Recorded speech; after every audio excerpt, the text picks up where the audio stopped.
Hello' everyone, আপোনালোক সকলোকে পুনৰবাৰ স্বাগতম জনাইছোঁ মোৰ অন্য এটা নতুন ভিডিঅ'লৈ। বন্ধু বান্ধৱীসকল, অসমৰ জনপ্ৰিয় অৰ্থাৎ যুৱ প্ৰজন্মৰ জনপ্ৰিয় অভিনেতা, সকলোৰে মৰমৰ অভিনেতা কমল লোচনৰ এইমাত্ৰ আহিল এটা অতি ডাঙৰ ভাল খবৰ। হয় বন্ধু বান্ধৱীসকল, তেখেতৰ এই ভাল খবৰটো পাই তেখেতৰ অনুৰাগীসকল খুবেই আনন্দিত হৈছে আৰু তেখেতক শুভেচ্ছাৰে উপচাই পেলাইছে। আৰু খবৰটো শুনি আপোনালোকেও খুবেই ভাল পাব। পিছে তেখেতৰ ভাল খবৰটোনো কি জানিবলৈ ভিডিঅ'টো প্ৰথমৰ পৰা শেষলৈকে চাই থাকিব। অভিনেতা কমল লোচনৰ ভাল খবৰটো হ'ল অভিনেতা কমল লোচনে যুৱ নাট্য শিল্পী বঁটা পাবলৈ সক্ষম হয়। হয় বন্ধু বান্ধৱীসকল, অভিনেতা কমল লোচনে নিজৰ সামাজিক মাধ্যমত এটি বিশেষ পোষ্ট শ্বেয়াৰ কৰিছে আৰু পোষ্টটিত তেওঁ লিখিছে, অখিল ভাৰতীয় বিদ্যাৰ্থী পৰিষদ অসমলৈ কৃতজ্ঞতা আৰু আন্তৰিক ধন্যবাদ জ্ঞাপন কৰিছে আৰু তেওঁ যুৱ নাট্য শিল্পী বঁটা পাবলৈ সক্ষম হয়।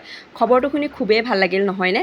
আৰু ভিডিঅ'টো চাই যদি ভাল লাগিলে ভিডিঅ'টো প্লিজ লাইক কৰিব, কমেণ্ট কৰিব, শ্বেয়াৰ কৰিবলৈ নাপাহৰিব আৰু এনেকুৱা ধুনীয়া ধুনীয়া ভিডিঅ'সমূহ পাই থাকিবলৈ মোৰ চেনেলটো ছাবস্ক্ৰাইব কৰি দিব।